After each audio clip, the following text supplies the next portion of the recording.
Hi Beauties! Today I want to talk to you about a question that I get quite often, and it has to do with kombucha.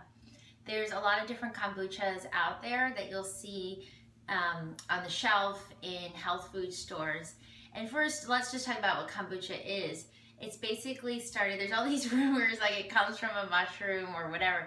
It doesn't, it comes from a SCOBY, which stands for a symbiotic culture of bacteria and beneficial yeast. So those that are into kombucha claim that it has good probiotics and it's good for balancing your system. Here I have two popular brands I want to show you. This is called the Health Aid, and then of course this is GT's. They're both organic. Here's my take on kombucha.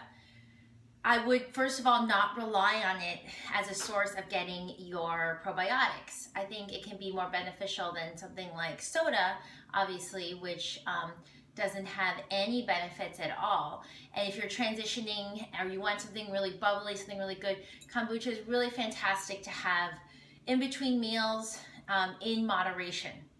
But when you look at the ingredients, and they're both organic, but there's the starter culture, and then there's black tea and green tea and cane sugar.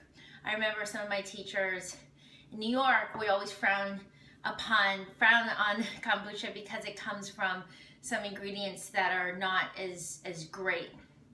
The idea is that the SCOBY eats the cane sugar and sort of spits it out and transforms it into all these different beneficial properties. But the purists might say, well, it's sort of cultured on not great ingredients. I think it's okay to have in moderation. I maybe sometimes have one every week. I don't have it every day, and I definitely don't have it with meals. What's interesting is I talked to Dr. J about it, who's my Ayurvedic teacher, and he assigned some of the properties to kombucha as being guru, being heavier. So same thing, he said you wouldn't necessarily want it to be in your system while you're digesting food, meaning have it in between meals. And if you really do want to have some kombucha, make sure that you check, like this, the servings per this container is 2. And so you just want to have the lower sugar ones. This one has 2 grams of sugar per serving. This is the pomegranate one, and this is 3 grams of sugar per serving. And again, you want to make sure that you are having them, making sure to get, there's some local brands, some are on tap. You want to make sure you have it organic when you do have them as well.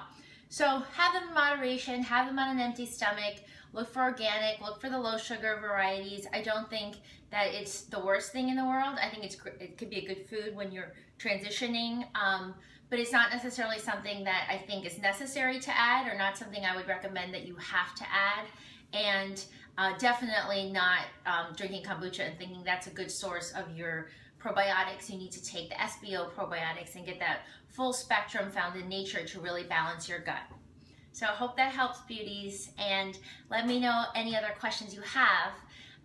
This question I was seeing a lot on Instagram and so on and so forth, and don't forget, every Thursday on the podcast I answer questions every week submitted by you beauties. So keep the questions coming. Hope you are well, and lots of love.